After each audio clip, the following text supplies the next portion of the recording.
A very good evening to all brothers and sisters in the Dhamma. Today is 14 August 2025. So Tuesday class. Thursday class. So we'll be doing the sharing from our this book, Heart Sutra, second edition, as composed by me. We are at page 154. Then, as usual, we will having our physical puja. Then we will get ready for physical puja chanting. Okay. Namo 本师释迦牟尼佛。Namo 本师释迦牟尼佛。Namo 本师释迦牟尼佛。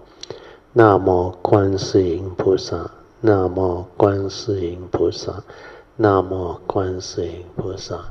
Namo 阿弥陀佛。Namo 阿弥陀佛。Namo 阿弥陀佛。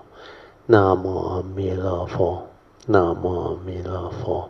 Namo 阿弥陀佛。Namo 药师佛。Namo 药师佛。Namo 药师佛。Namo 普贤菩萨。Namo 普贤菩萨。Namo 普贤菩萨。Namo 地藏王菩萨。Namo 地藏王菩萨。Namo 地藏王菩萨。Namo 佛菩萨。Namo 佛菩萨。Namo 佛菩萨。อะระหังสัมมาสัมพุทโธภะคะวะพุทธังภะคะวันตังอะภิวาเทมิ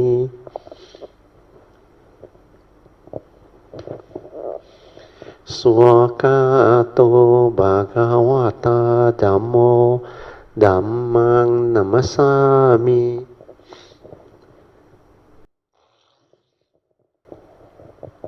สุปฏิปันโนภะคะวะโตสาวกสังโฆสังฆังนะมามิ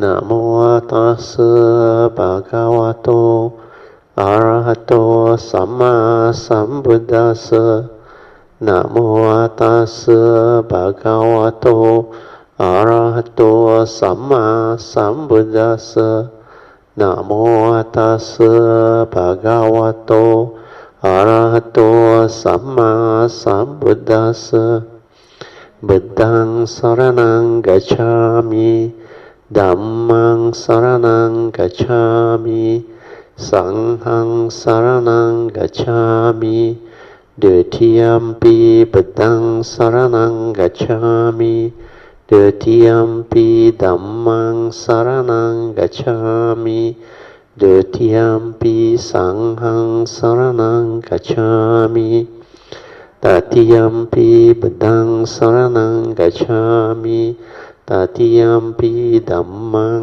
สรณังกัจฉามิตติยัมปิสังฆังสรณังกัจฉามิ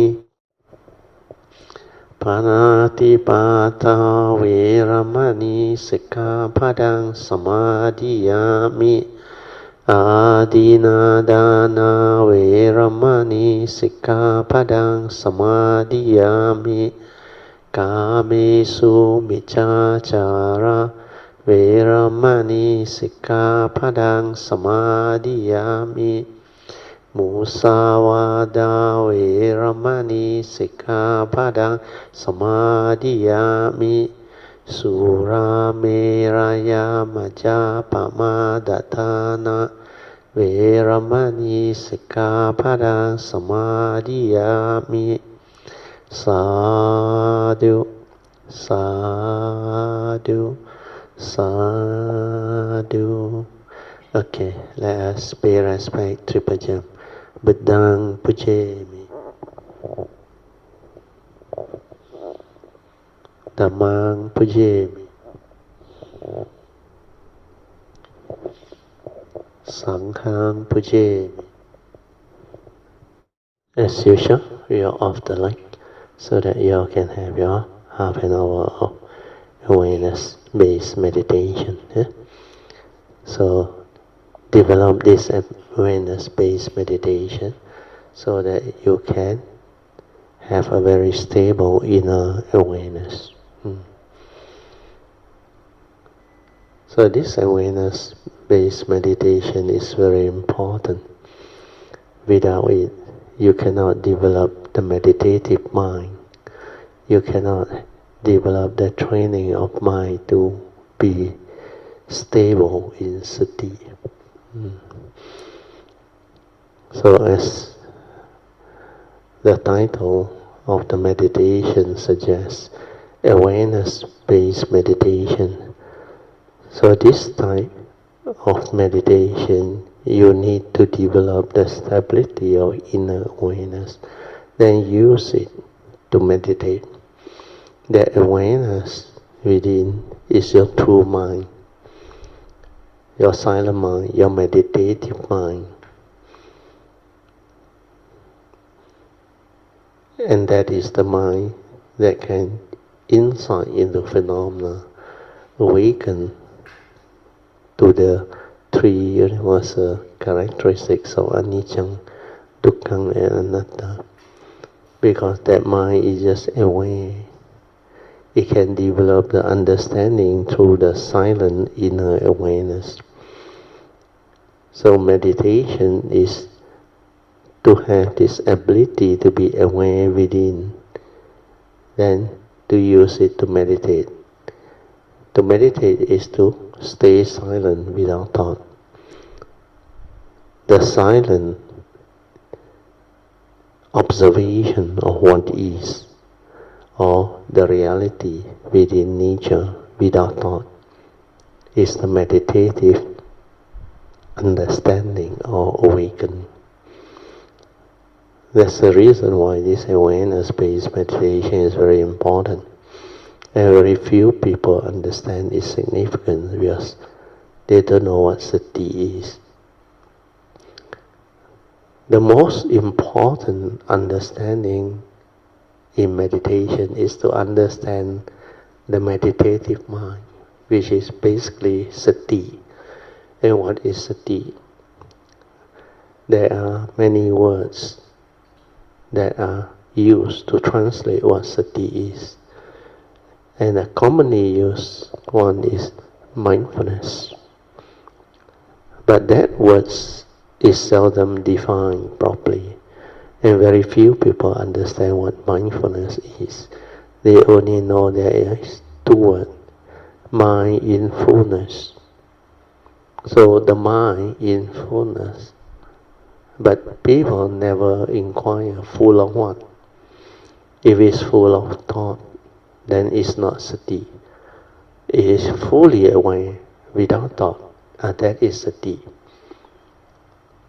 That's why a better definition will be, sati is awareness and awareness. No thinking, no perception, nothing, just an awareness before the knowing. Before you perceive and develop the knowing. Before the thought arises, is the pure nature within. From there, all thought process, all thinking, all mind state arise, all aggregates of mind arise. So, training the mind to develop this inner awareness within, then stabilizing it is very important. Okay, then remember the four support to support you to develop this inner awareness. They are relax body and mind. So whatever you do, initially just relax body and mind completely. Don't try to know, don't try to do anything. Because the knowing is always by the thought, the doing is also by the thought.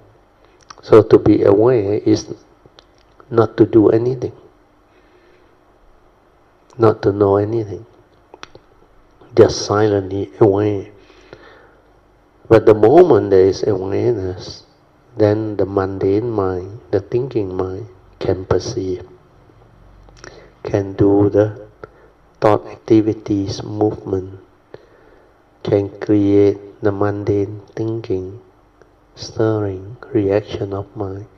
All this is to be observed in the meditative state, so that you understand clearly what is going on within you, thereby clearly understanding who are you, what are you, and how you function as a human being, how you animate yourself into a living being, how you become conscious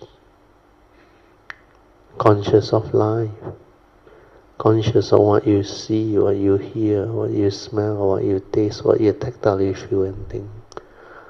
So relaxation is the first support. Then after that, don't try to know, don't try to do anything, just silent, completely silent, to maintain that inner awareness within. So the second support is just maintain the awareness, just aware whatever arises within the 6% spaces, just aware, don't need to do anything. Then relax into it, then continue to develop this training until that silent mind become very quiet and very stable. So the third support is develop the ability to stabilize the inner awareness. Technically is develop the mind that is ever mindful, leading to heedfulness, which is constantly meditative and ever mindful.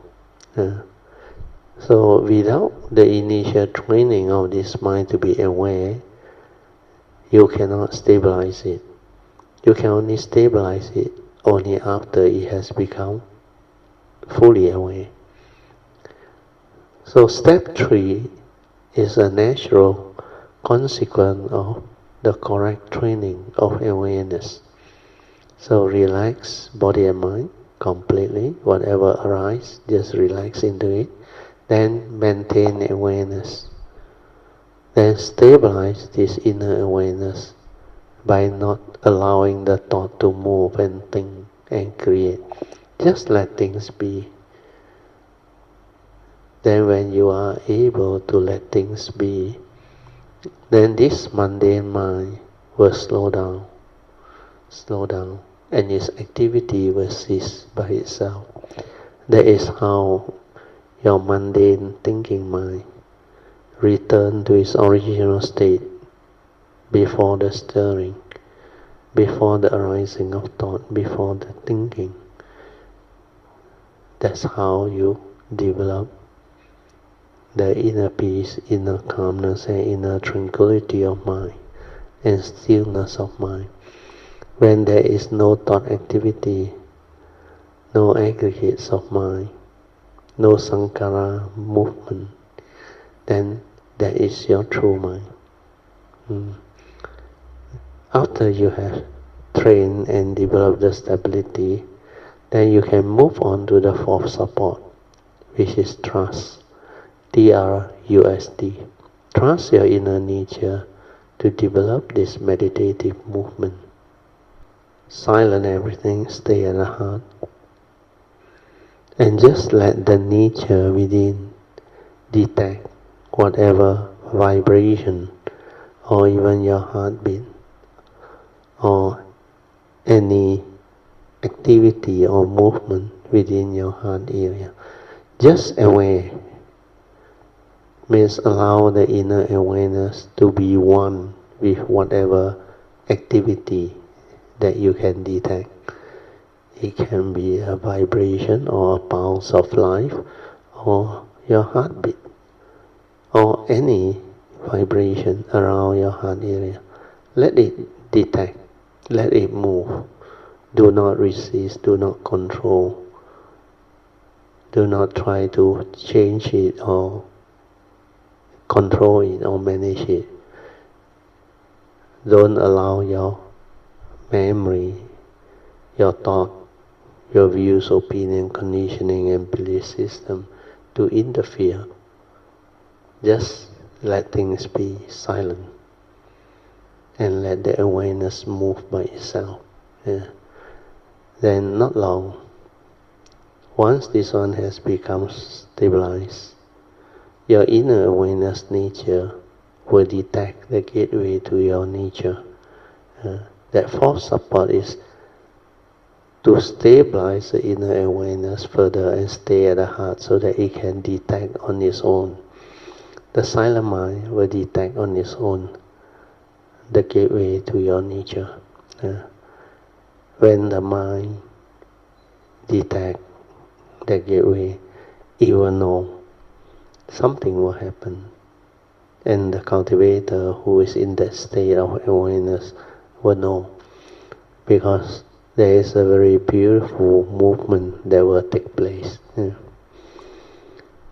Okay, with that I will let you develop the meditation on your own. Okay, you all can slowly, mindfully come out of your meditation. Try to maintain whatever inner peace, inner calmness, and inner awareness that you have developed for as long as you can. These are the meditative mind state that can develop into daily mindfulness. The stability of daily mindfulness is very important, where it can make you heedful in the midst of life. So it's a must to develop this daily mindfulness, then stabilize it. Once you can do that, you will progress, you will understand a lot of things. Invocation to the Devas. In this universe in the entirety, let the deities or Devas come here. Let them hear the good teachings of the King of Sages, which gives heaven and release, Nibbana. This is the time to listen to the teaching. This is the time to listen to the teaching. This is the time to listen to the teaching.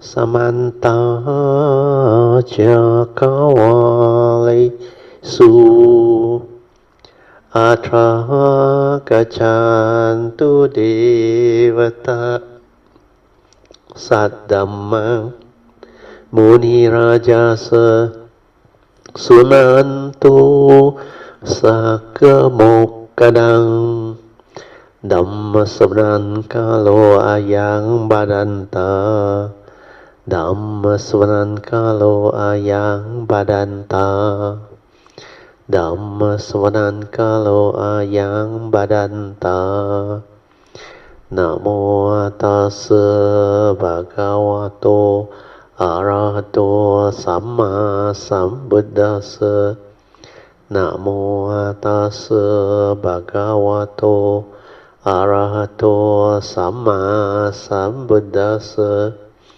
Namo Tassa Bhagavato Arahato Samma Sambuddhassa Iti peso Bhagava Arahang Samma Sambuddho Vijacharana Sampanno Sugato Lokavido Anuttaro Purisa Dhammasarti Satta Deva Manusanang Buddho Bhagavati Swakato Bhagavata Dhammo Sanditiko Akaliko Ehipaseko Opanayiko Pachyatang Veditabo Vinohiti Supatipanno Bhagavato Sāvaka Ujupatipanno Bhagavato Sāvaka Nyayapatipanno Bhagavato Sāvaka Samicipatipanno Bhagavato Sāvaka Yadidang Cattari Purisa Yukani Atta Purisa Pugala Esa bhagavato sāvaka sangho Ahuneyo pahuneyo dakhineyo anjali karaniyo anuttarang punyang ketang lokasati. Sadhu, sadhu, sadhu. Okay, y'all can be seated. Then we'll continue from where we stop. Page 154 of the Heart Sutra. Okay, we are at part 3, meditation. Understanding what mindfulness or sati is very important, like I explained earlier on before we start the class. What is sati and how do you develop the understanding of what sati is? Basically, is to understand this word sati, which is often translated into mindfulness. But people seldom get the definition correctly understood. That's why it's not easy to develop the understanding of what sati is. Then the English word is only mind in fullness. That's why they combine the two words and it becomes mindfulness. So when it is mindfulness, mind in fullness of what? Nobody knows. If it's full of thought, then it's heedless thinking. It's definitely not sati or mindfulness. It is fully aware without thought. And that is sati. That's why we define sati as sati is before the knowing. It's just an awareness within. And it is within the moment, without thought. When you are just aware within the moment, without thought, that is sati. That is your silent mind. That is your true mind, your pure awareness nature. That is, when you are aware, means the awareness and the phenomena move as one. So the awareness and the phenomena, when they become one, that is sati, awareness. So to develop this phenomena and mind as one without thought is relatively easy when you understand. But if you don't have the understanding, then it becomes almost near to impossible to do it. Well, most people make the mistake of verbalizing. They use the thought to verbalize, to develop sati. So some will be taught sati is to note. When you note, that is sati. No, that noting is a verbalization. The arising of a word, which is thought, basically. And when thought is active, it triggers thought-based movement, or we call thinking.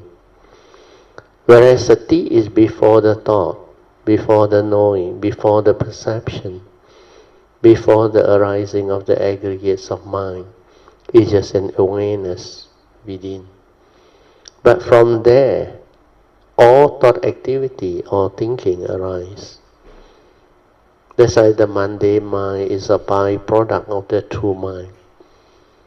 The true mind is the primordial nature within that is responsible for the arising of all the subsequent creation from there. They arise in the form of dependent originating phenomena or thought activity. And to do that, you must have a mind that develops the thought activity. So what we do is, as a human being, since birth until now, we have been accumulating all these so-called memories, knowledge, leading to views, opinion, conditioning, belief system.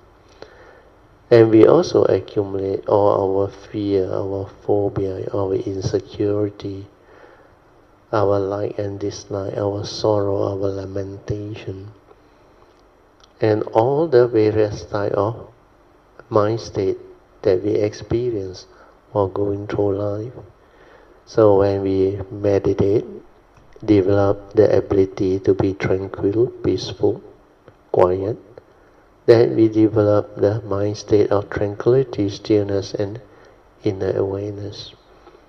Then sometimes we go into concentration, one-pointedness, absorption, concentration.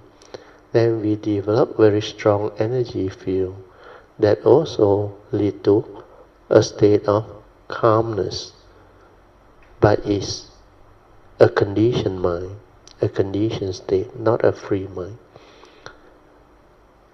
Then all the thought, activity and movement that stir and react to sense experience also create all the thinking and thought activity.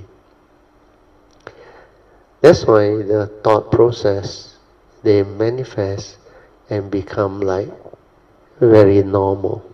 That's why we call ourselves a creature of thought. We think a lot. We manifest thinking every now and then, to the extent that we have become so habitual. Then without thought, we cannot live life. We don't know what to do. Without thought, we can have fear, because we thought we die. We thought we need thought to be alive. And our basis of living is thought-based. Whatever we come to perceive through our senses, the sixth sense door, which is basis of life, basis of thought activity. As a conscious being, we can be conscious of what we see, what we hear, what we smell, what we taste, what we tactile feel and think. And all this, they arise and pass away through the law of dependent origination. Because we have the senses. The senses come with the physical body. So we have the eye as an organ that can enable us to see, to become conscious of what we see. Then we have the ear, EAR, that can make us conscious of whatever we hear. Then we have the nose, the tongue, the bodily tactile, and the brain. These six sense bases can make us conscious of what we see, what we hear, what we smell, what we taste, what we tactile feel and think. And this is the basis of life. This is how you know the world, through your senses.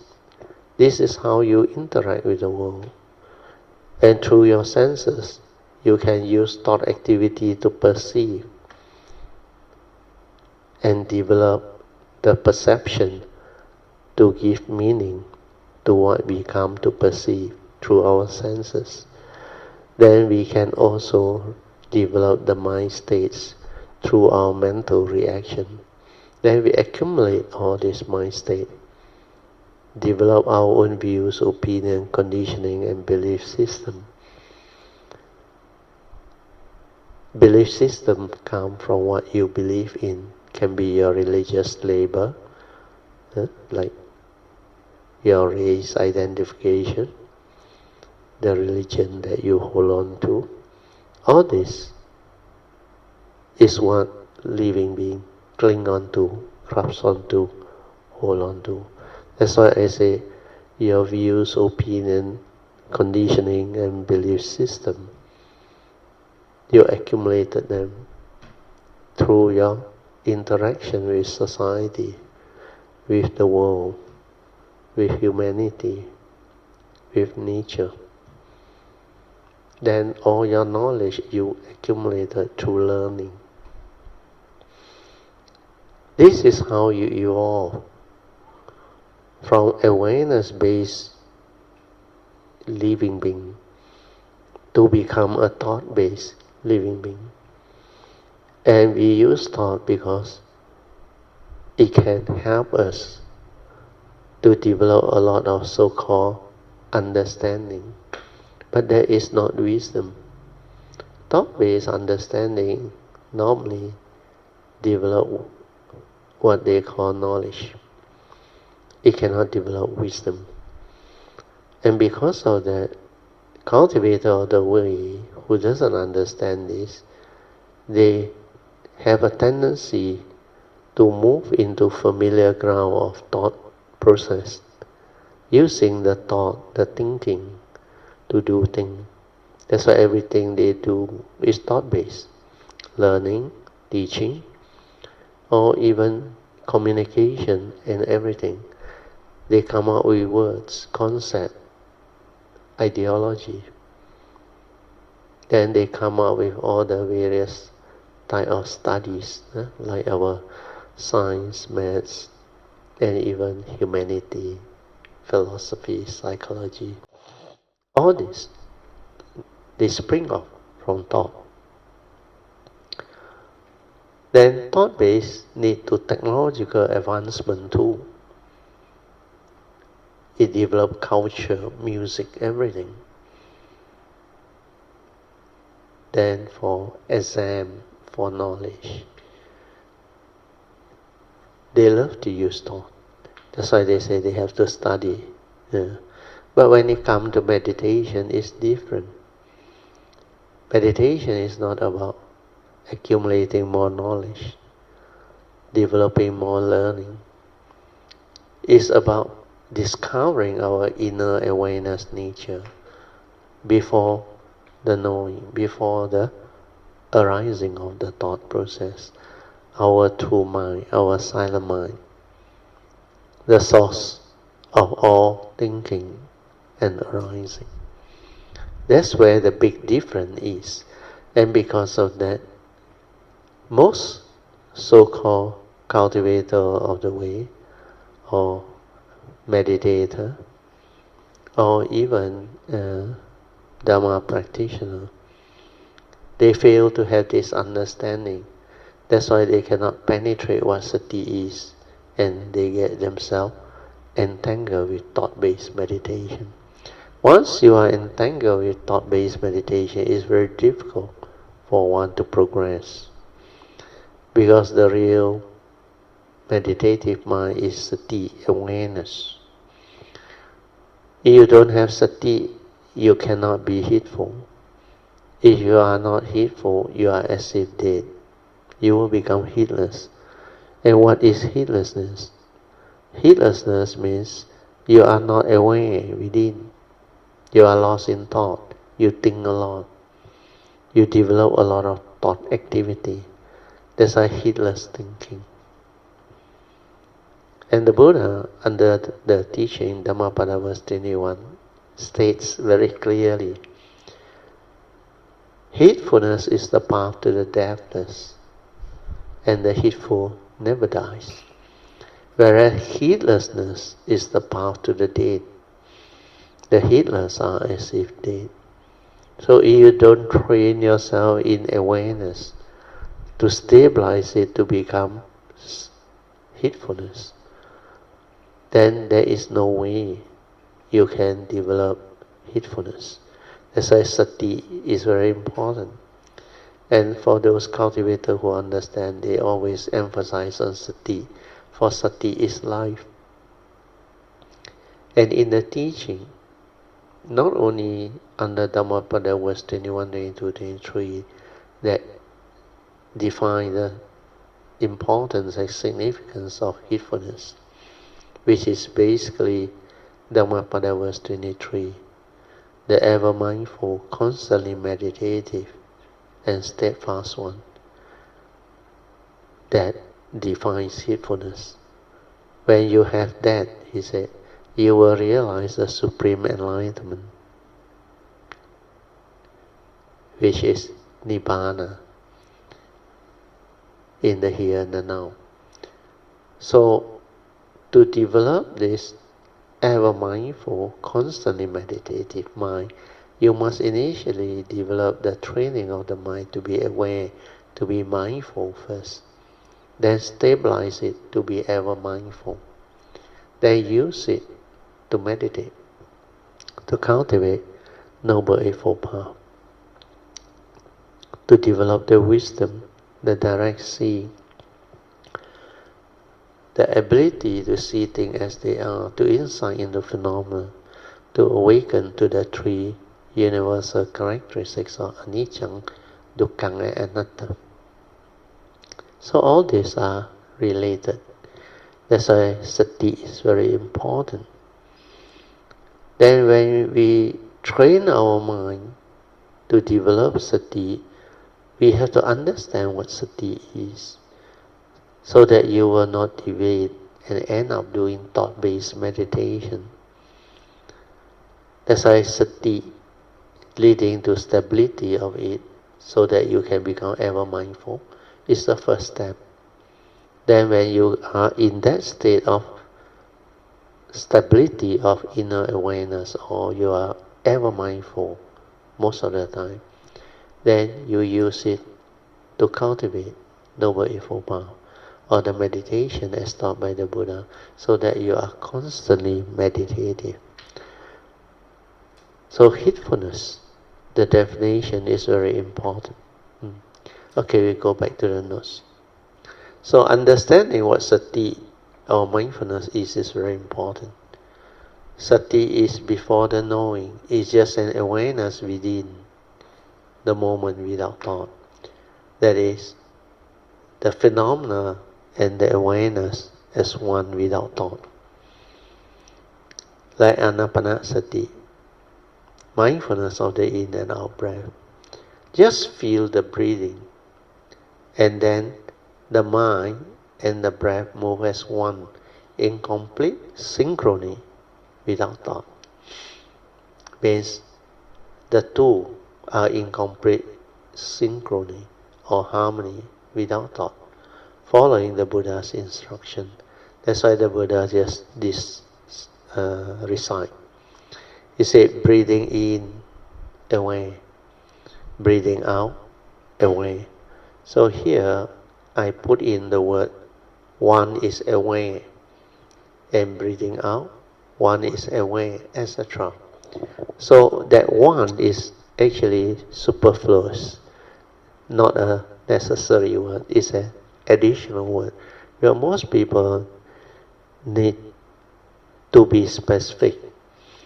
Breathing in away, then they may be confused.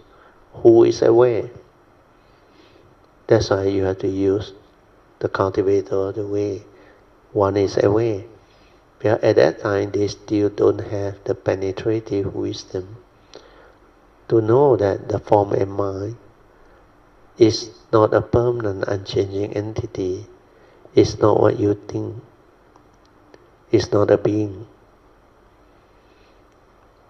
But it can animate itself into a phenomena which we call a human being.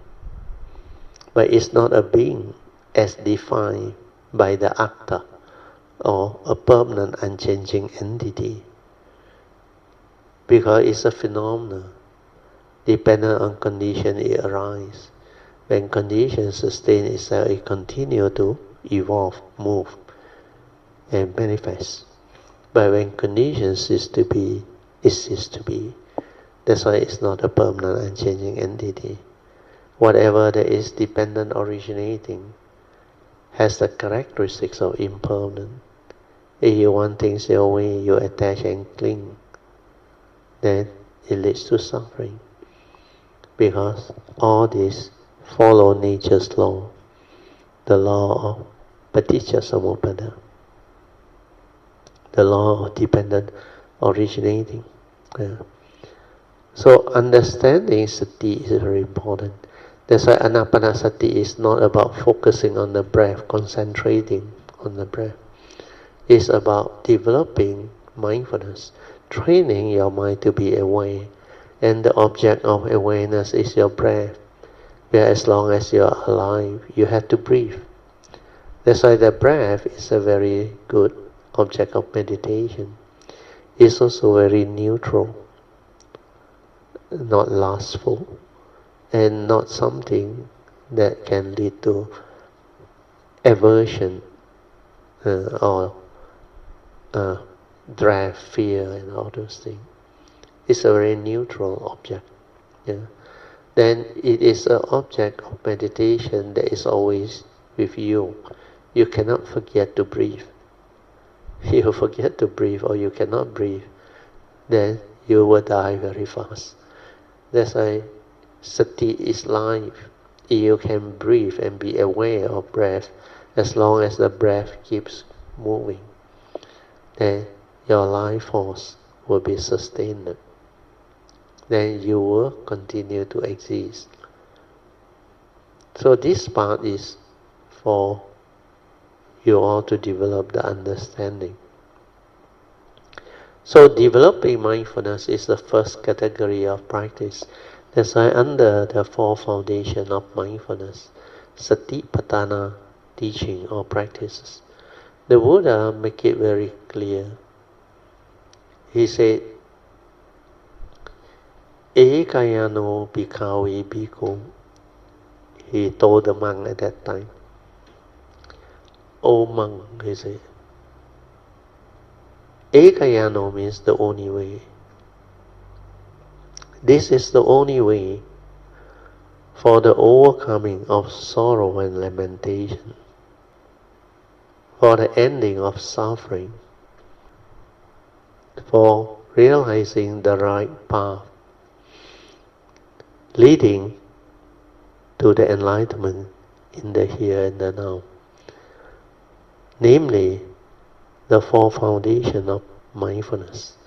So without this four foundations of mindfulness, you cannot develop the wisdom, the enlightenment. That's why this four foundations of wisdom or mindfulness leading to the wisdom is key to enlightenment practices and cultivation. And there are four foundations where you can develop your mindfulness on. First is your kaya, physical body. That's why we have the first foundation, kaya nupassana. Means mindfulness of all your kaya activity. Your breath is within your kaya. Your four posture is within your kaya. All your movement, activity and phenomena, physical, mental and nature's phenomena, they are within your kaya and you can develop them. That's why anapanasati is the first category of practice.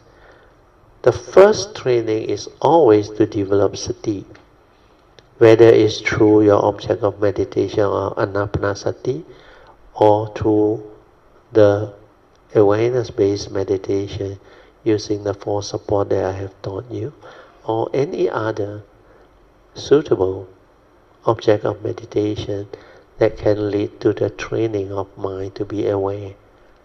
They are suitable. That's why later cultivation, people come up with different type of so-called meditation technique and training using various type of object of meditation.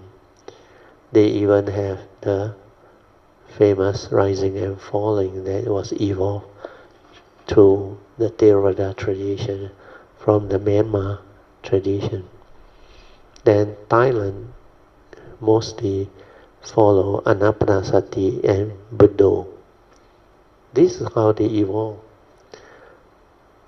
Then some tradition, like Long Po Tien, he used the hand movement, dynamic meditation. That is also train the individual to develop sati through being aware of that hand movement. And he combined it with the energy that evolved from that sati training to actually activate the heart area. And that movement is kaya nupassana. Basically, it's the same, but people don't understand. So people cling on to method, technique, and teacher. And a lot of this develop into thought-based meditation because they have to come out with what they call method, technique, which are just a series of instructions, mainly thought-based instruction, to do the so-called meditation. That's why they end up verbalizing, noting, and following the instruction, which involve a lot of thought activity, and mainly verbalization. Then sometimes it leads to concentration, absorption, and all those things. Of course, they develop some form of sati. But that type of sati, if you don't have the understanding, it cannot accumulate into daily mindfulness unless you follow the teaching, the four foundations of mindfulness very closely.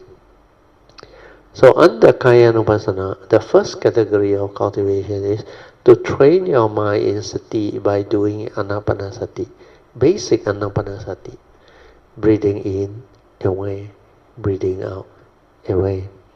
Then later on when it becomes long breath, you become very calm, very tranquil. Also aware, fully aware of the whole activity and movement. Then when it has become short breath, you must also develop the awareness of it. Then you continue to train. Then this training is supposed to end up developing a very stable sati, so that your mind finally enters sati when the breath becomes very subtle, like hardly any movement. Some, they thought it has developed into internal breathing. Then they use this energy that developed from anapanasati to actually create what they call energy field. Especially the Hindu practices, they go and so-called activate all the different chakras, the heart chakra, the throat chakra, the what they call Sahara, the one above the head, then the third eye, and the abdomen, everything, Dantian and other things. So all this involve energy field. They no longer develop sati. There are some that involve sati training and movement too, which is, I think, practiced in some tradition in Myanmar. There is a master, I think, U Bak Kim. He used the sati to sweep. The mind sweeping method develops stability of sati, leading to stability of daily mindfulness. That one also not bad. Then some, they use it to develop certain type of ability of mind. Also through like the mind sweeping method, but they develop and do something else, more towards the psychic ability and all those things. So all these are the various type of possibility, and also if you are not careful, you don't have the understanding, it will debate. Well, what the Buddha teaches is very simple. After you have developed sati, when the mind has entered sati, then you become very different. You not only develop what they call the basic tranquility, the basic calmness. That's why the inner peace, inner calmness, and inner tranquility and stillness of mind, these are the byproduct of correct meditation. When you are in sati without thought, you will experience the true mind, which is basically tranquility, stillness, awareness, without thought. Then after that, You're not supposed to go into energy field, absorption, concentration, all those things. You're supposed to move into the second category of practices, means mindfulness of the four posture, standing away, walking away, sitting away, lying down away. Then after that, all the connecting movement, which they categorize as sati sampajana, means mindfulness of all movement and activity within the present moment as you live life within your kaya. So that one is described very clearly under the Kayanupassana too. The Buddha said standing away, looking forward away, bending, turning, stretching away. Then whatever you do away, even putting on your shoulder cloth or the monk's robe and everything, away. Then eating away, answering nature's call away. Everything is about sati, mindfulness, awareness. So if you can do it until your daily mindfulness become very stable. That's why the daily religious routine is to train. You can use bowing, which I learned from my refuge teacher, Master Xuan Hua. Bowing is very good. That's why I think the last Tuesday we have Chan and the wife. I think it's Wai Fun. Both of them did the bowing, 10,000 bow. The wife did it within 2 months, and Chan did it 2 months plus 1 week. Both of them developed very good result. The stability of sati start to arise after the first 2,000-3,000 bow. Then by the time they hit the 5,000 bow, they become different again. They become more and more sensitive, more and more mindful, and their mind state transform, and they can sleep very well, sleep very easily. They are more mindful, less heedless, less thought process.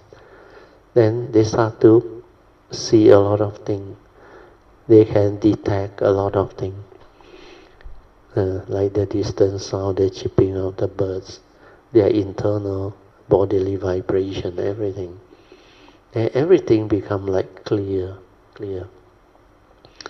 And this is how sati builds up and develop the understanding on its own.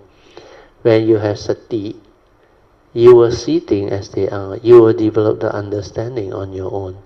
Then you will also awaken on your own. The progress will be established. And only cultivator of the way who has done it can understand all this. That's why the Satipatthana Sutta is very important.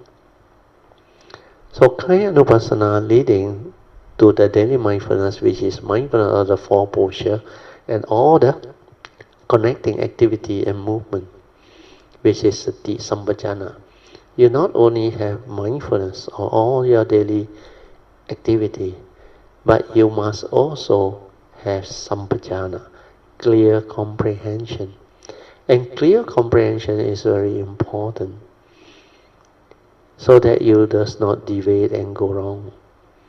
Clear comprehension or sincerity of purpose. Your purpose of developing this meditation is just to develop the wisdom to free your mind, to liberate from delusion, from ignorance, so that you can have the good life, so that you cannot be deluded or deceived by the phenomenal world of consciousness and form, so that you can see clearly the illusionary world that have the universal characteristics of anicca, dukkha, and anatta, so that you will realize the empty nature of existence.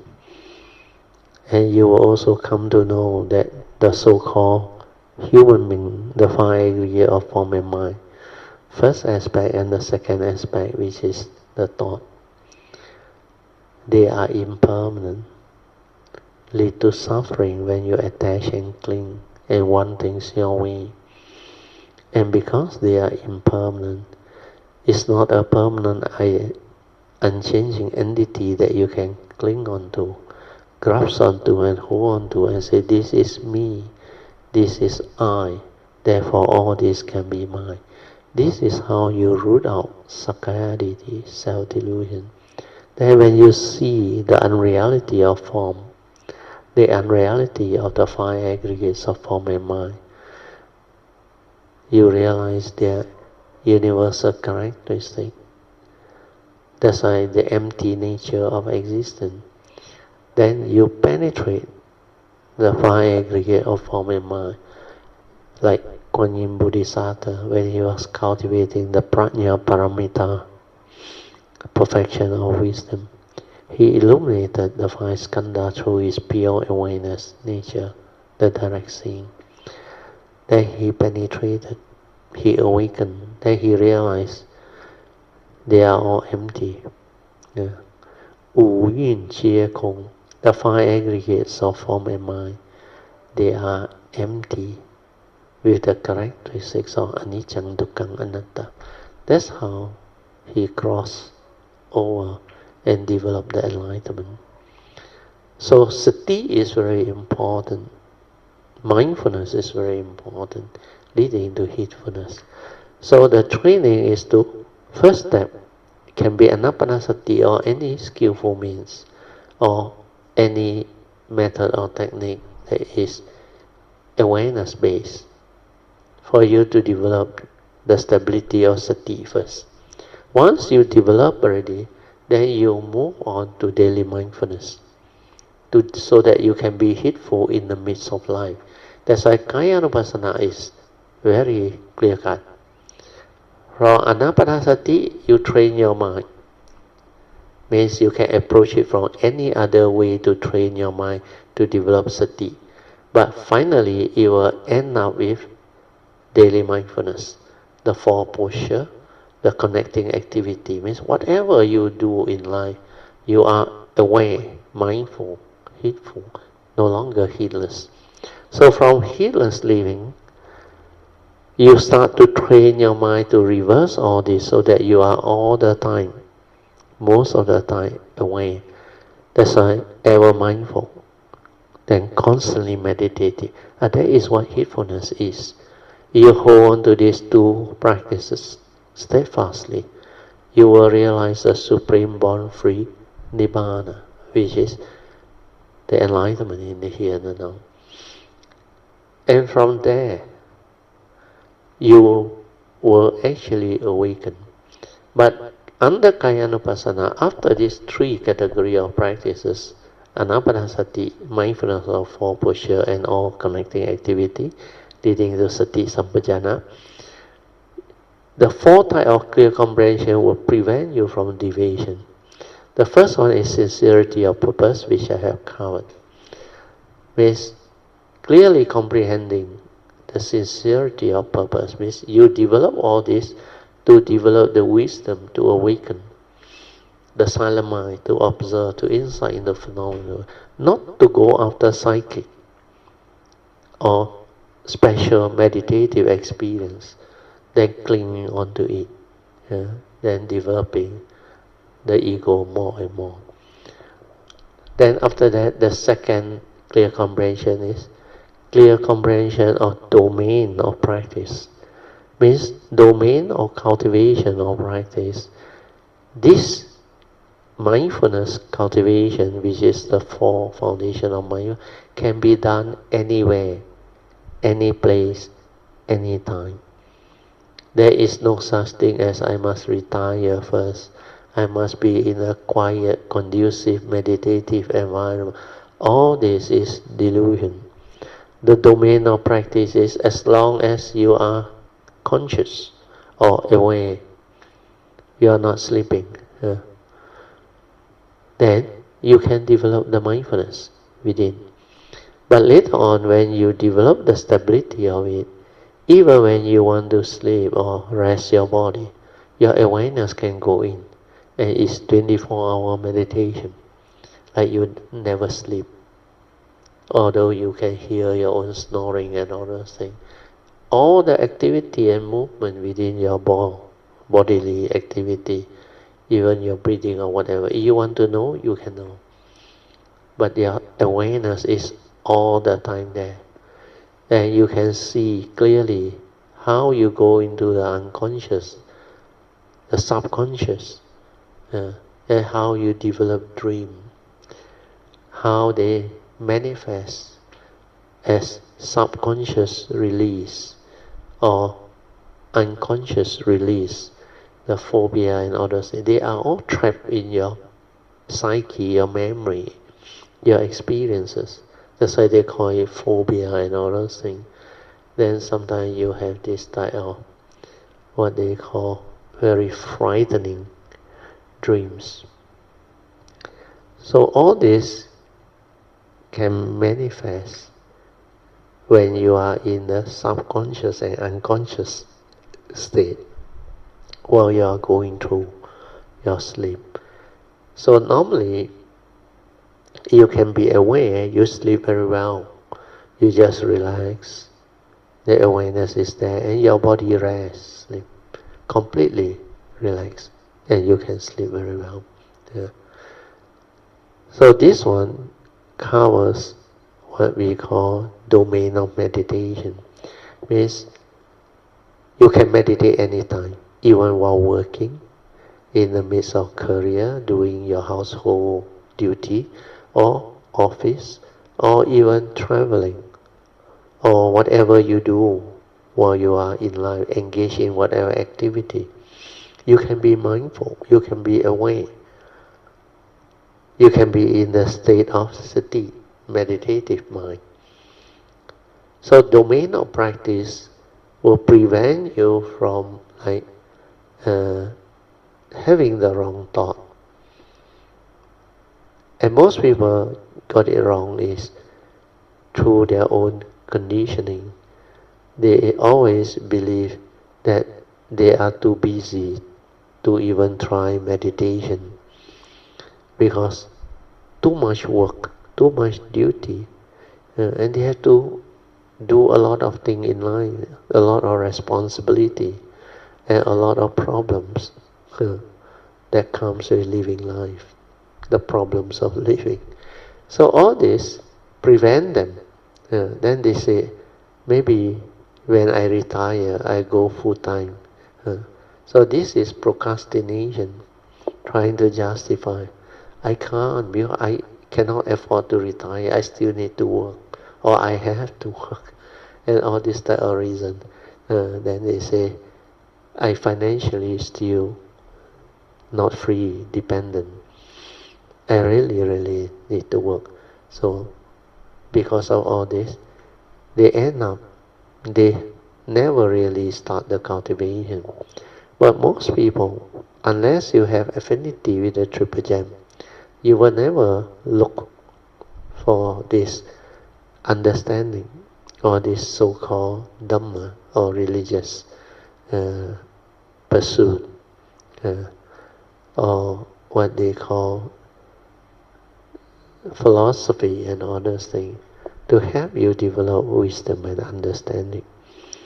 So this is the spiritual field that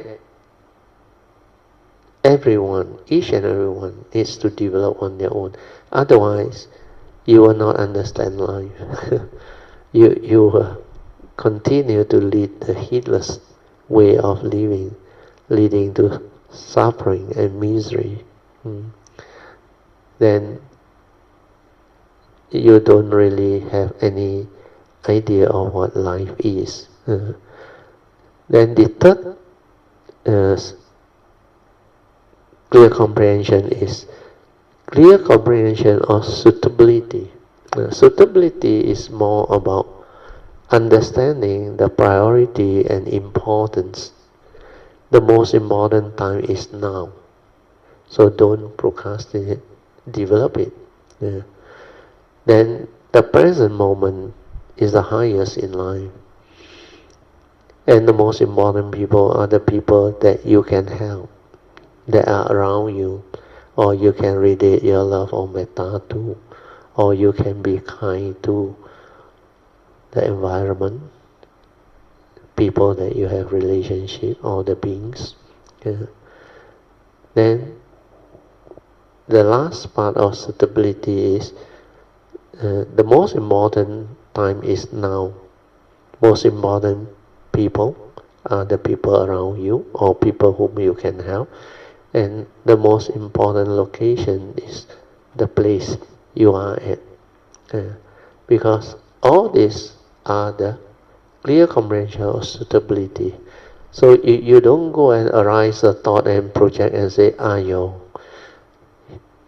this is not the place to meditate, not conducive, very noisy. Then while you are traveling, when you don't know how to silence your mind and develop the understanding of life, then you complain. Why I waste money, travel all the way to suffer and become miserable? The food not suitable, the weather not suitable. You keep on complaining. But what is most important is suitability. The reality is you are there, here and now. Make full use of it. The most important time is the now, the moment. When you are there, be present. Be with that moment, with nature. The most important people are those who you can help or interact with or develop understanding and all those things, or travel with, develop the joy, the understanding and all those things. And that is the location that is the most important. That's suitability. Then the last part is clear comprehension of non-delusion. Non-delusion, you have to link it to the 10 defilements of insight, so that you understand them.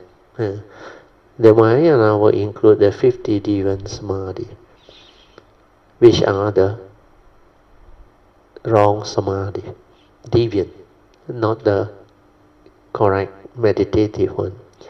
They are the one that lead to psychic, thought-based, energy field and all those things. Then when you know the defilement of insight, the 50 deviant samadhi everything, then you can know that these are defilements of insight. It appears like you have progressed and did very well, but when you attach and cling, it becomes a defilement. Defilement of what? Of insight. Is actually leading to insight, awakening, but it's a defilement when you attach and cling.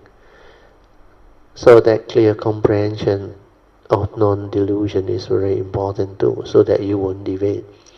Then after that, only you move on to what they call the 4th, 5th and 6th category of practice. Now, this one is to develop further wisdom. The Buddha said, develop mindfulness on the 4 elements. That one is in the Satipatthana Sutta. If you want to develop them, you can go and read up and try. But that one is not so important, but is included. Then the most significant one is the 32 parts of the body. Contemplate and develop mindfulness on 32 parts. So it's just like the bullock cart analogy. When the parts come together, they perform a function, and you give it a name or a concept. Then it like exists already, real. The bullock cart arises already. But when you take all the parts away, like what he told the monks, then without the causes and conditions, the parts, the bullock cart is no more. It ceases to be. That's why you start to see they are condition arising, dependent originating. When causes and conditions fall into place, everything fall into place, then it arises. Then you give it a name, perform a function, concept, then it becomes like real, exists already. But if you can see it clearly through your direct seeing, then you realize all these are dependent originating, condition arising phenomena, no reality at all. They come and they go, they manifest and they arise and cease. That's why everything is just a phenomenal world of consciousness and form. No reality, empty. Dependent originating, condition arising, cause of phenomenon. That's why the Buddha said, whatever arises, there are causes and conditions behind. It's not what you think. And everything within the conditioned world is dependent originating, condition arising, causal phenomena. That's why empty. It has its characteristics of impermanent, leading to suffering when you attach, cling, and want things your way. And because it's impermanent, there is no permanent, unchanging entity within every phenomenon. That's why sabbe dhamma anattito, anatta. So empty nature or existence, no reality. Whatever arises, there are causes and conditions behind. And when you understand the causes and conditions, then you will not be deceived and deluded. Then you will just develop the wisdom to understand it clearly. These are phenomena, not real, not what you think. He know you, he know me. Empty nature or existence. Then you will reach the second hallmark of winning, the cultivation. First is the hallmark of no thought, or realizing your true mind. When you can realize a state of no thought, 无念之境界, that is the first hallmark. You realize your true mind, your silent mind, your meditative mind. Then the second one is no mark. When you see the empty nature of existence, then you realize he know you, he know me. So there is the realization of no mark of a self cultivating, a being cultivating, no such thing. Then no mark of living beings. Then no mark of life, existence, phenomena, everything. That's why empty nature of existence. Then finally, when your mundane mind collapses, when you can be in that state of oneness, then you realize the true mind never dwells. It is without dwelling. So the third hallmark of winning is the mind that does not dwell, does not cling, does not grasp, does not hold on to anything. That is your true nature, your true mind. And when you can live from there, that is true living. No more mundane living through the heedless thinking mind or the mundane mind. And this is basically what the higher cultivation is. Then of course the sixth category of practice under Kayanupassana is mindfulness of the 9 stages of cemetery decomposition. Means when the physical body is devoid of consciousness, it goes the way of nature. It will rot, it will decay, and everything will cease. The 4 elements, they will return to nature. Then you see clearly, it's not what you think.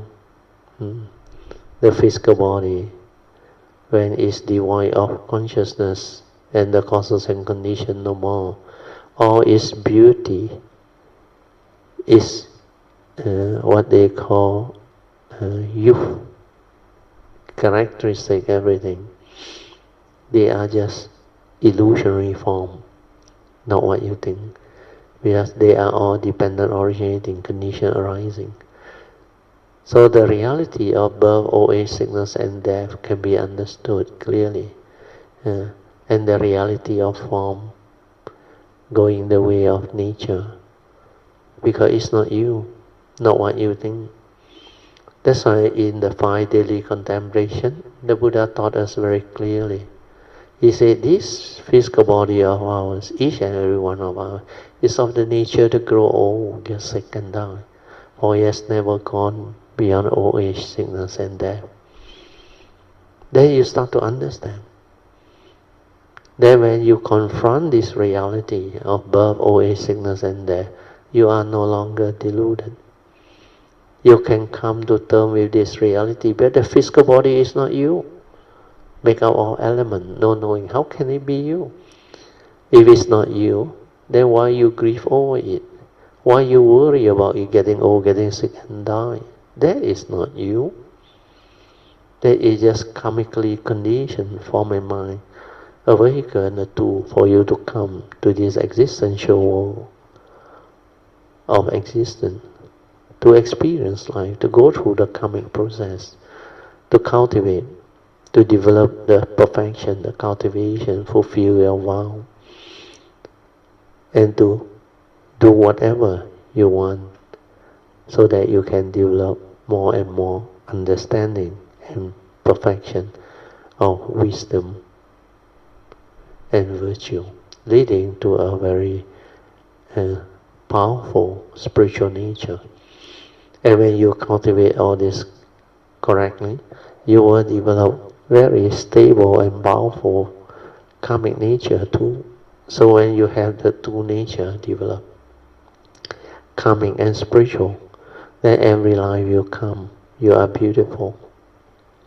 Means you have the wisdom, the understanding.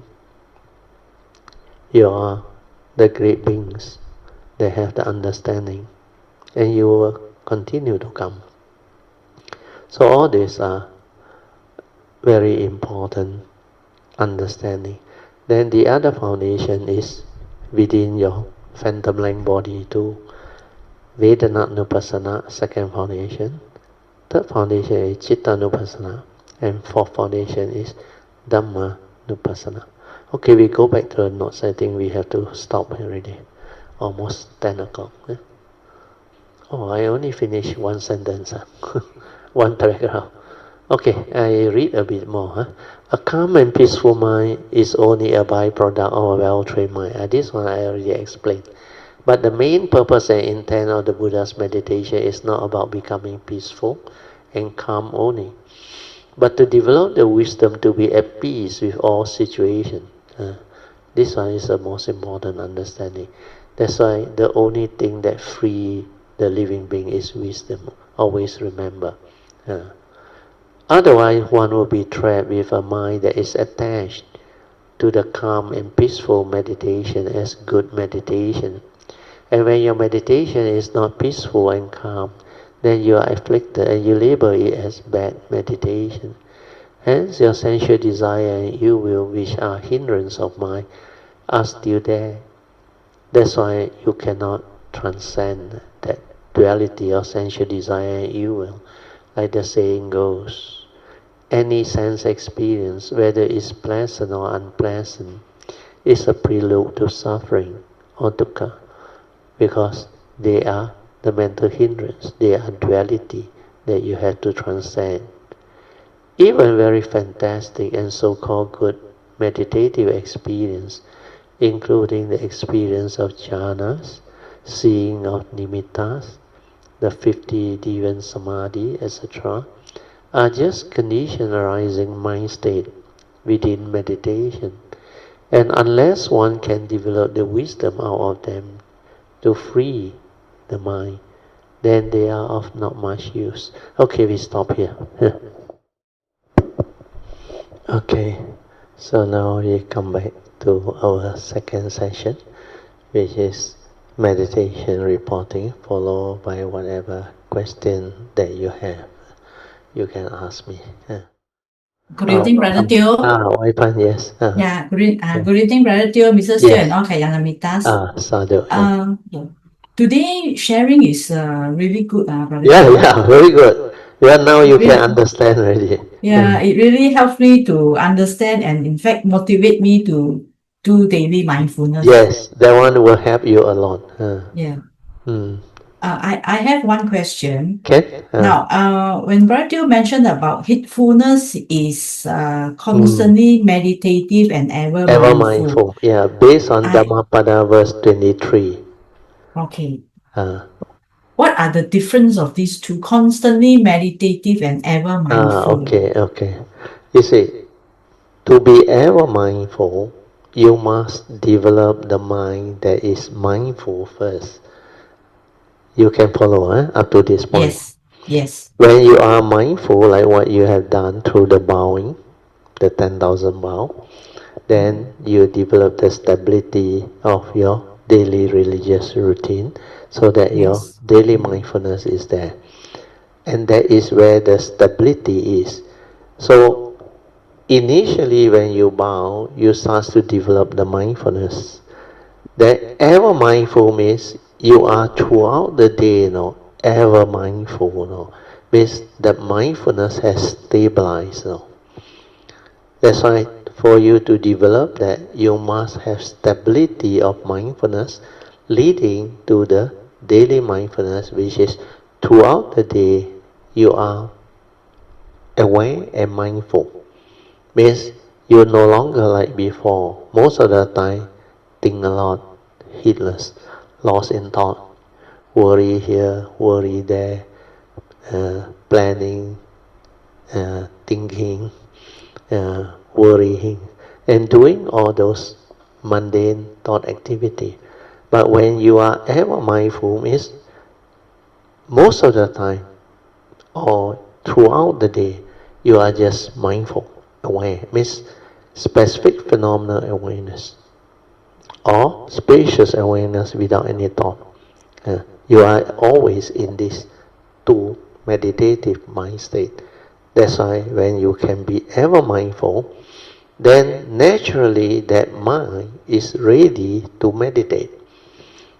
Because it is a silent mind in pure awareness that is just aware, to see things as they are, to insight into phenomena, to awaken, to observe nature, means silent observation of the reality of what is, whatever that is going on within the moment, without thought, without words, without concept.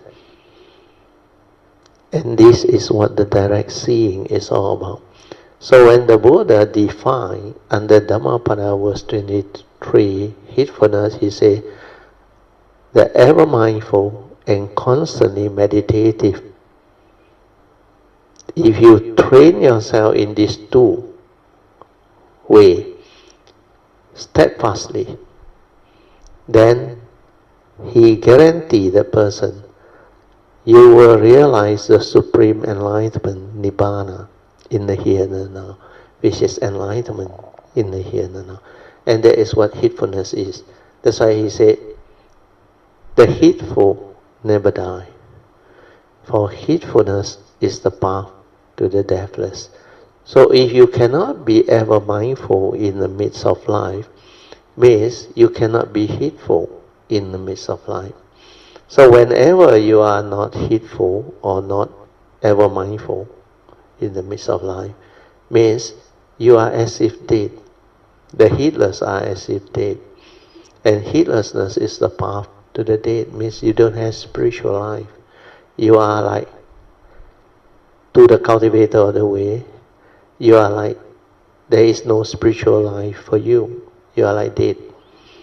Means the spiritual possibility of enlightenment closest for that cultivator.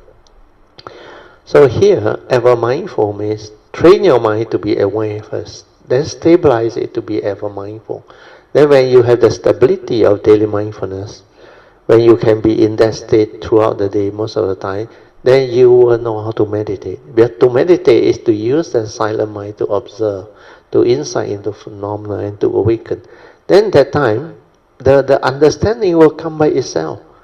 We are the direct seeing, we are the silent mind, the true mind, in silent observation of what is going on, the reality.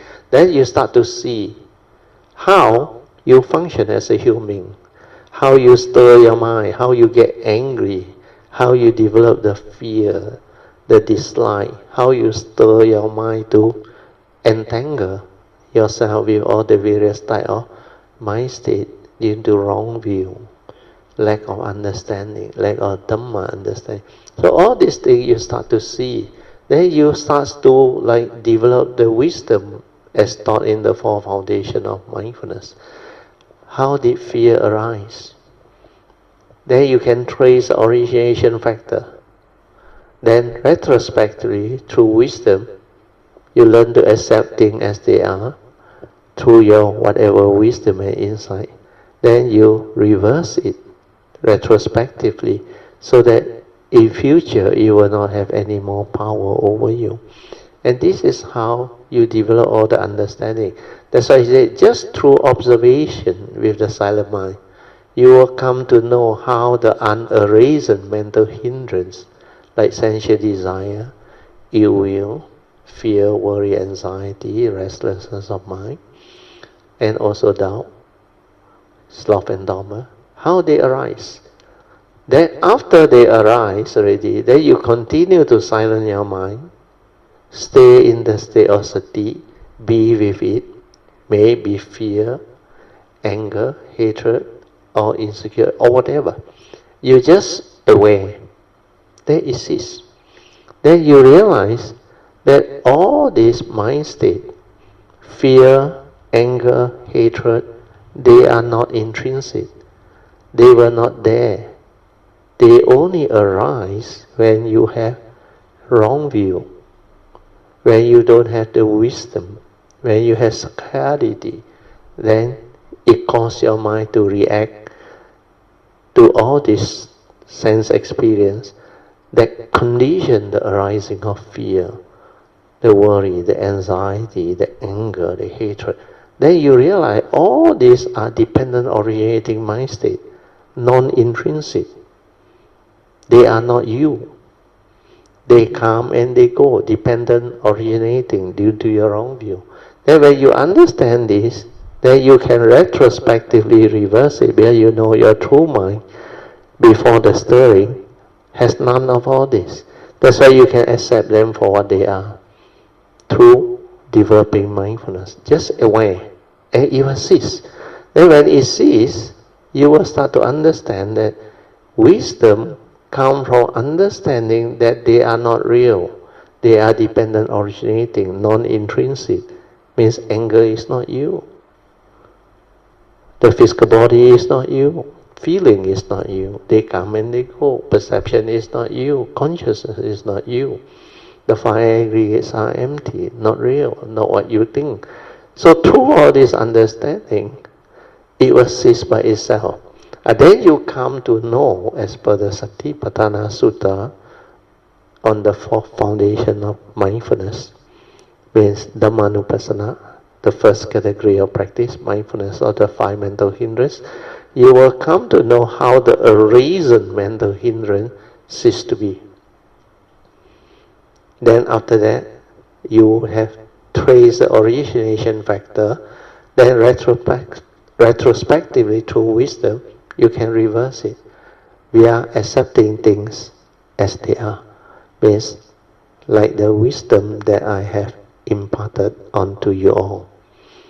Based on the teaching of the Buddha, whatever arises, there are causes and conditions behind. Things are just the way they are. Cannot be otherwise, because they have their pancha niyamas.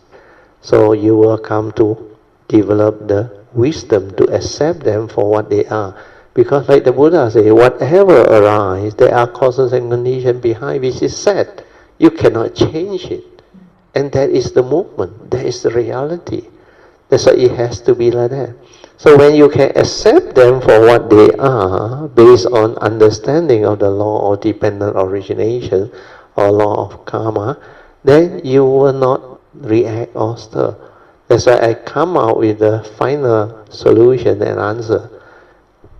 People are just the way they are. Deluded living beings do deluded things.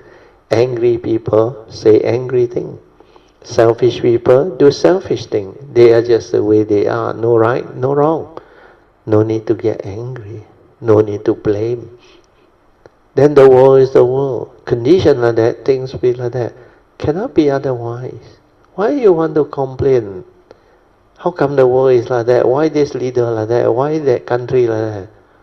They are just the way they are. So you will learn to accept the world for what they are. see things as they are, and accept the reality of the moment. Condition like that, things will like that. And people are just the way they are. So contemplate this until very, very clear, until it's very stable. Then that wisdom will free you from all situations, all happenings. Then you are always at peace.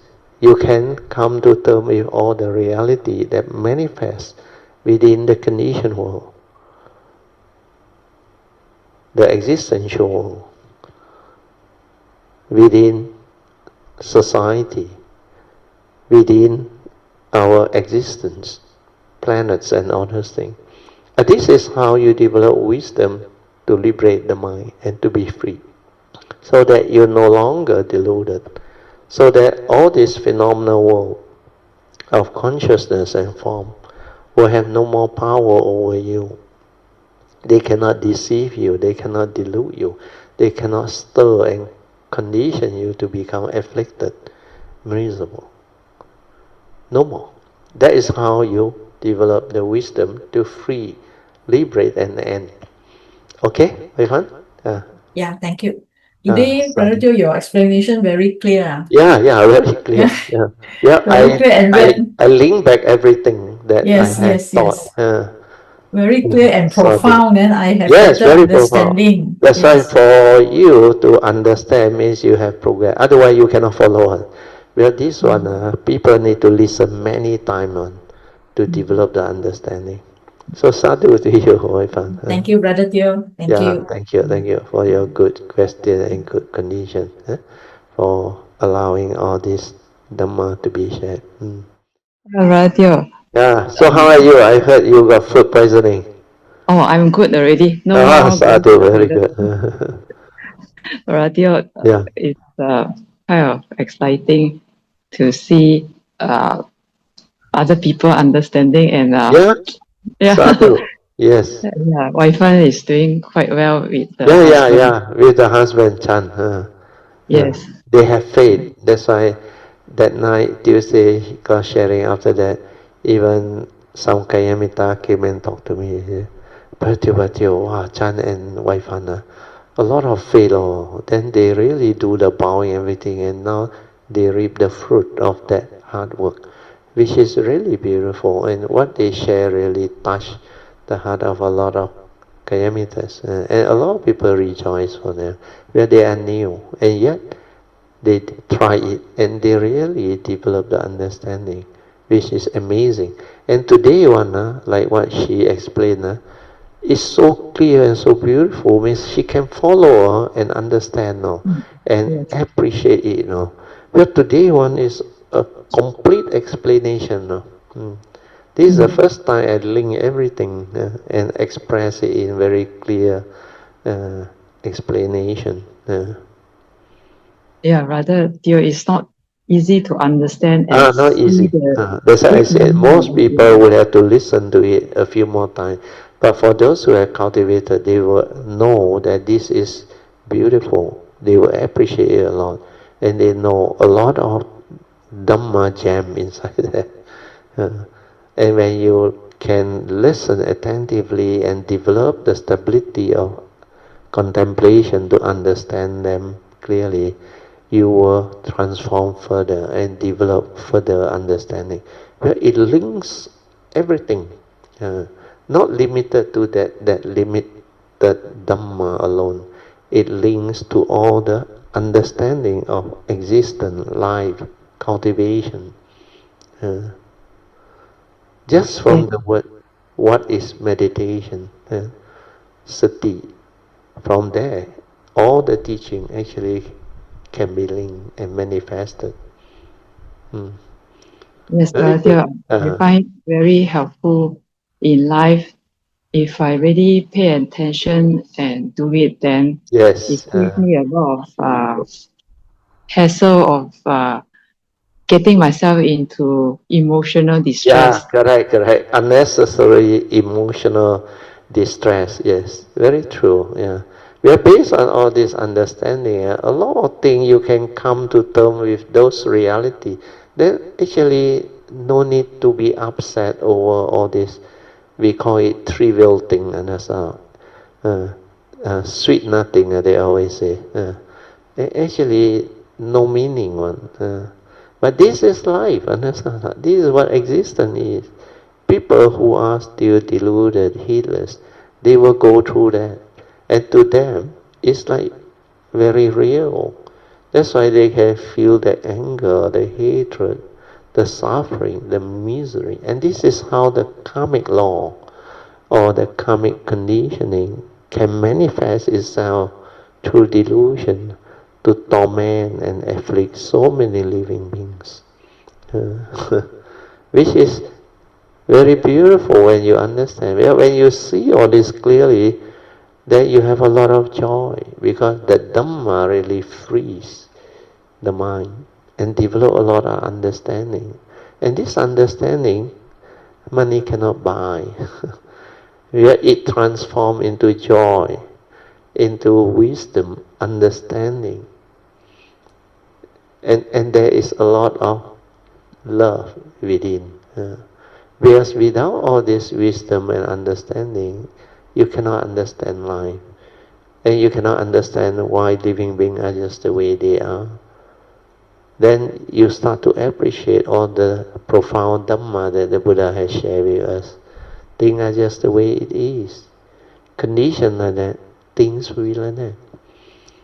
Living beings are just the way they are. Deluded people do deluded things. Selfish people do selfish things. And all the violent, angry people do violent and angry things.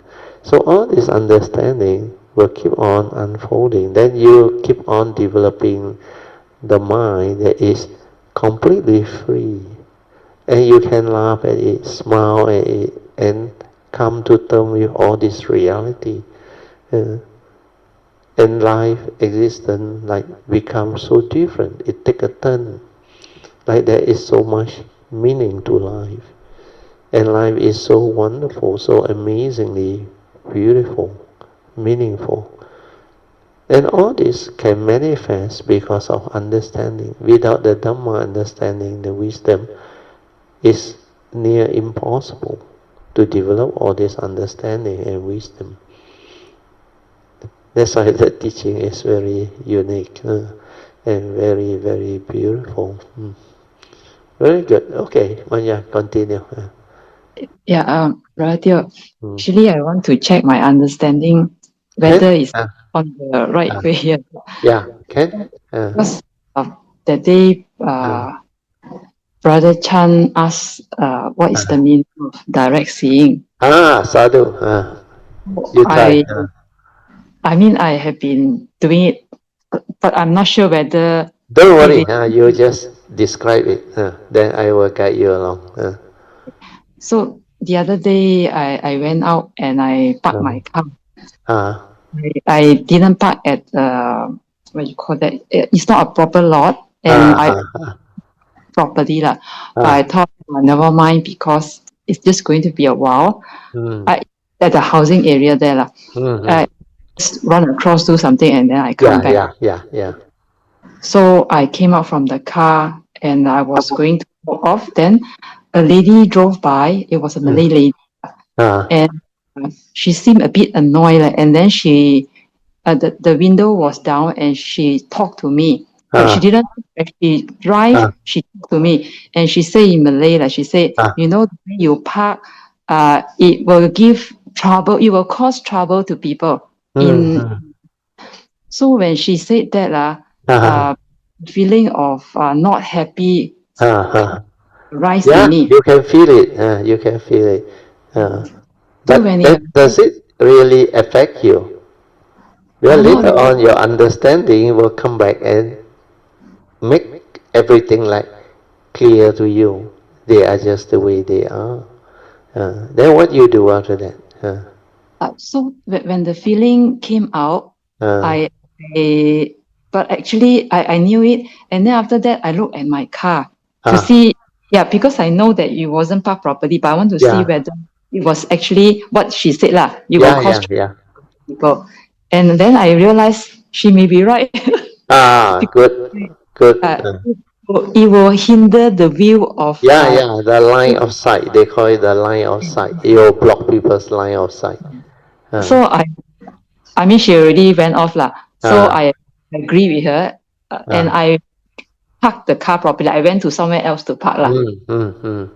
So I just wanted to know whether, when I saw my emotion, and then after that, I actually analyzed whether she was correct, and then I moved the car. Whether that is direct seeing, because I didn't put my emotion into. I mean, at first there was emotion, but after that, because there was less emotion, then only I am able to look at the situation. Okay. So you want to know whether that is what is meant by direct seeing or not? Okay. I will explain to you. There are two different things happening. So I will explain the direct seeing first. Yeah? The direct seeing is when the mind is in sati, just aware. Means before you even perceive anything, before you even come out with the aggregates of mind to perceive and to develop the knowledge of it, and to develop the views, opinion and conditioning to react and stir. So that direct seeing means your ability to see things as they are. Means at the moment of seeing, like the Buddha said, in the seeing is only the consciousness of seeing. There is no one to see. And that is direct seeing. And when you can see that she is not happy, understand? Means there is some form of perception coming out already. But you can sense it, that that person is not happy or whatever it is.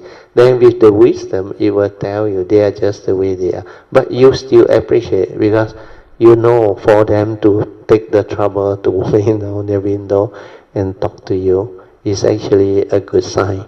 It's like a good test, understand?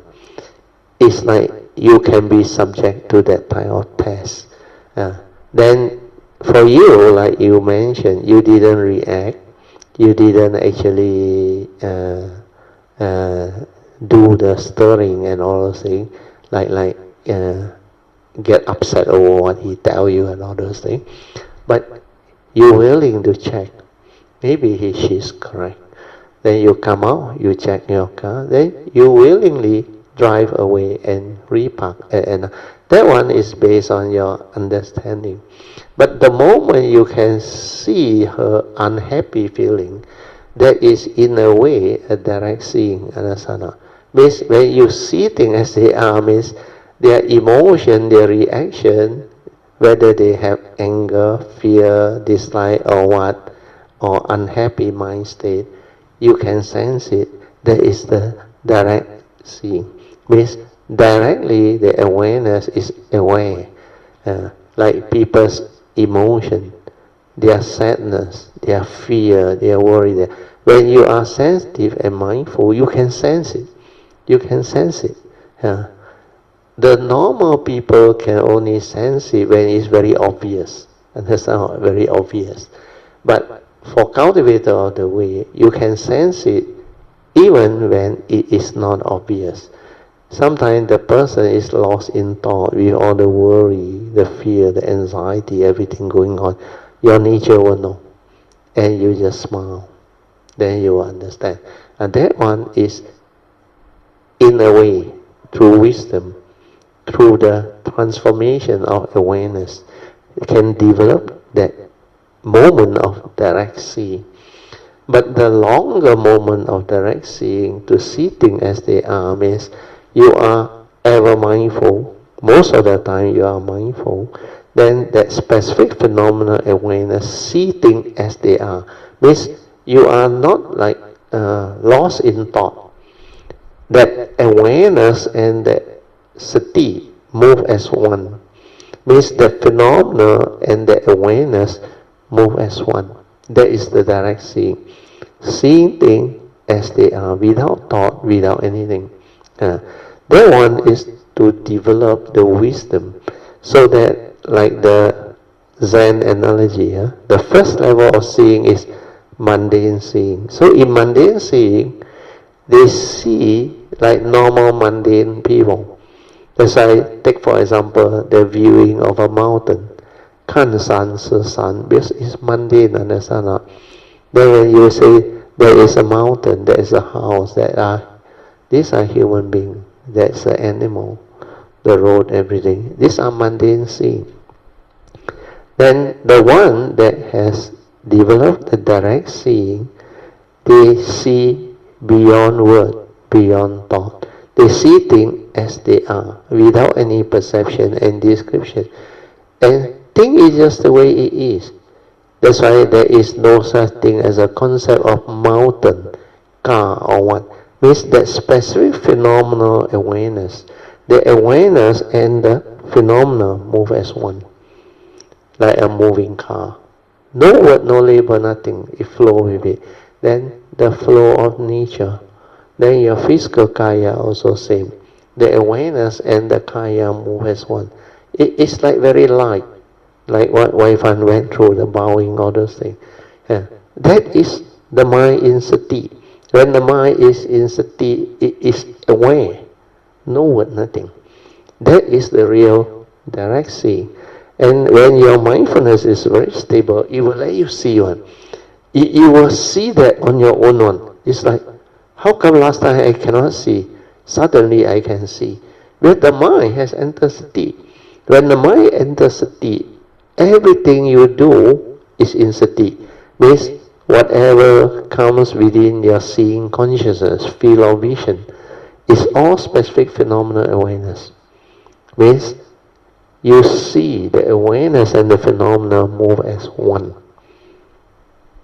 That's why the mind that has entered sati is very different. It is just the way. Then the seeing is in sati. Means awareness and the phenomena move as one. It will not grasp, it will not cling, it will not hold, it just flow. Here it also same. You will not like perceive, bird chirping and describe everything inside there. No, it's just that thing. No word one, cannot describe one. That is the direct seeing, direct hearing, direct smell, and the direct taste. So sometimes when you eat also, you can try it. It's just that thing. No word, nothing one. Then like you chew your food, your rice or whatever, especially white rice, you try. You chew until it becomes sugar. Means the white rice is actually basic carbohydrate. Then when it mixes with your saliva, it breaks down into what we call sugar, sucrose. So complex sugar is starch or carbohydrate. Then it breaks down. Then you realize it's actually sweet one after you chew with the saliva. The white rice, especially the fragrant rice, it becomes sweet and fragrant. So during that time, the consciousness that you experience through the chewing and without words, you will know what that thing is. Just like sugar is sweet, you cannot describe it. But those who have tasted it before, they will know how much sugar you put inside, how is the sweetness like. You cannot really describe it because it's an individual thing. If you have not experienced it, you cannot describe it. So the direct seeing is like without the words, you directly experience that conscious moment to moment. So all this seeing, you need very stable mindfulness to arise the direct seeing. And the direct seeing, when it happens, especially for cultivator, the first time or what, you feel really amazed. You really can see things as they are, without the word, nothing. Well, I remember in 1989, I was observing nature, observing whatever that I observe. My observation becomes so different now. Last time you look at the painting, the description all come out already. Now I see things as they are. I see all the detail inside there. Of course, color, all those things, but I never delve into it and become thought. I just observe everything, even a microphone. It's not the word microphone anymore, no. It's just the detail of all these things, no. It's just see things as they are. All the detail that normal people never see. But they believe the concept is what is telling them. Microphone. So microphone lah. What is there to see? Painting lah, art lah. But they never see. But the real seeing is that detail. That's why when I travel, when I was fully present, I fully aware of the nature's environment, the movement, everything. And I see things as they are, so beautiful, the sun's ray, and everything is like very pristine, very new. It's not like you will go ahead and compare, last time I come not like that. Means this is what your thought and memory is telling you. But the direct seeing is at that moment. Your nature is with that reality, one with it. That's why the silent observation of what is that reality without words. So now, my Yuan, I hope you can follow. That is the direct seeing, okay? Then what you go through one is a combination. A combination. Means once you develop some Dhamma wisdom and understanding, then you become sensitive. Then you can sense that she is not happy. And when she talks to you, you are aware, mindful. You listen attentively. That's why you don't like inside chatter and just tell her, who is she so kipo, why he come and tell me. Then means you are not listening already. But you allow her to wind down and you can describe. And that is good. That is after you have the Dhamma ready, then you can reflect on it and compare. But by then you will be sensitive. You will not be selfish anymore. You will not just do things the way you want. That thing will be slowly dissolved.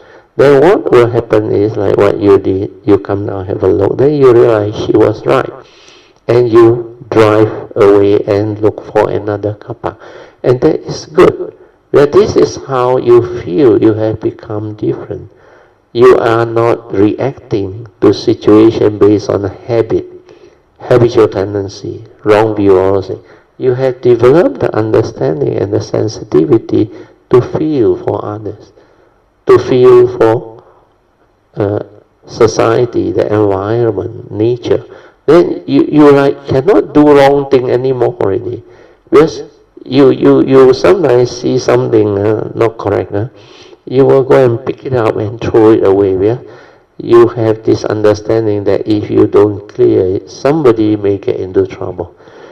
Especially broken glasses or nail or whatever. In the construction site also, I will turn it around or remove it or throw it to the waste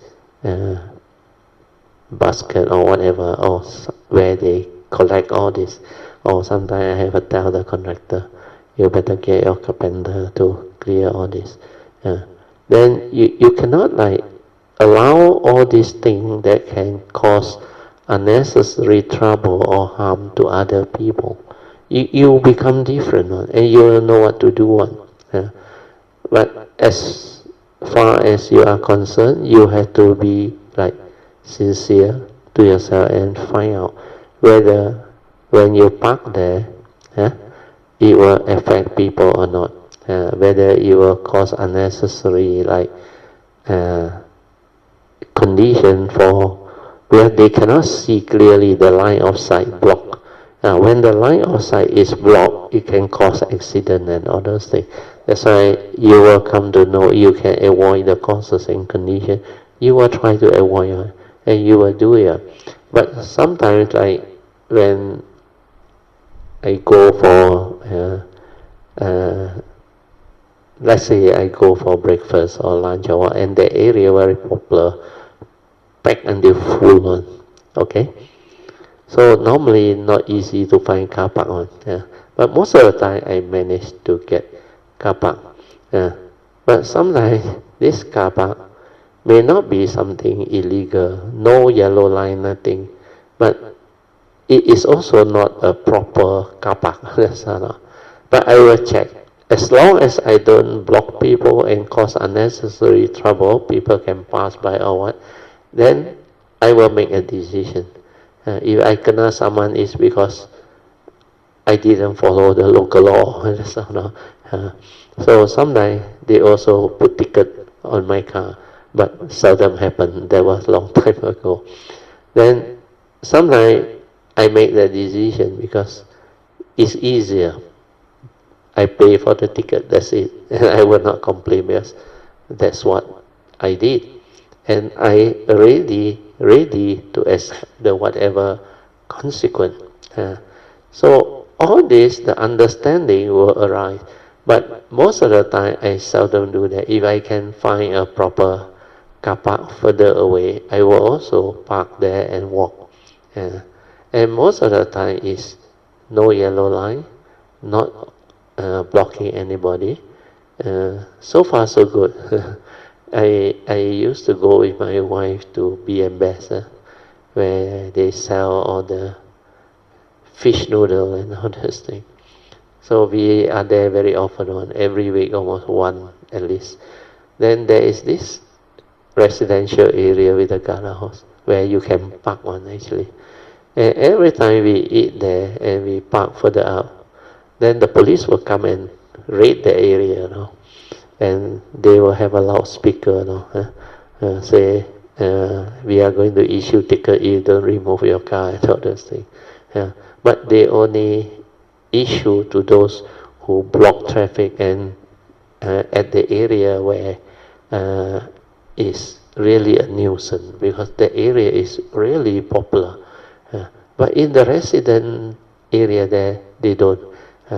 But sometimes, when the resident complain to the police, then the police will come and give summons.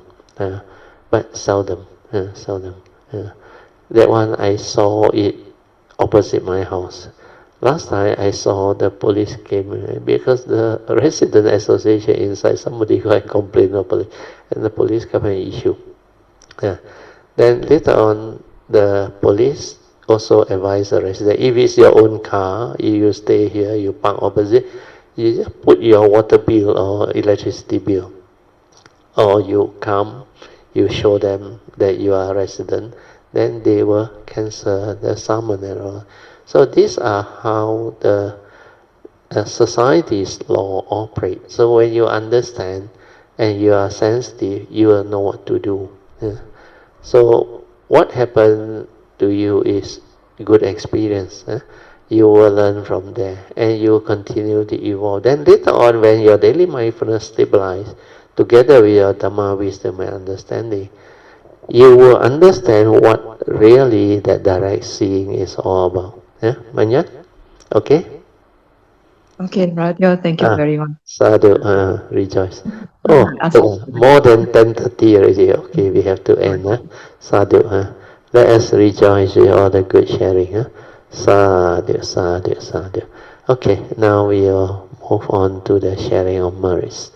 Akasata cha bhumata deva naga mahindika punyang tang anumoditwa cirang rakantu loka sasana Ita wata camihi sampadan punya sampadan sabbe deva anumodantu sabba sampati siddhya idang me nyatina hotu sukita hontu nyatayo idang me nyatina hotu sukita hontu nyatayo idang me nyatinang hotu sukita hontu nyatayo devo asatu kalena sasa sampati hetu cha fito bhavatu loko cha raja bhavatu dhammiko อิมินาปุญญังกาเมนะมาเมบาลาสมากโมสัตตังสมากโมโหตุยาวานิวานาปาติยาสาธุสาธุสาธุ Okay, you all can now pay respect mindfully to Lord Buddha, Guanyin Bodhisattva, and all the worthy ones. Yeah? And then we end. Sadhu, sadhu, sadhu.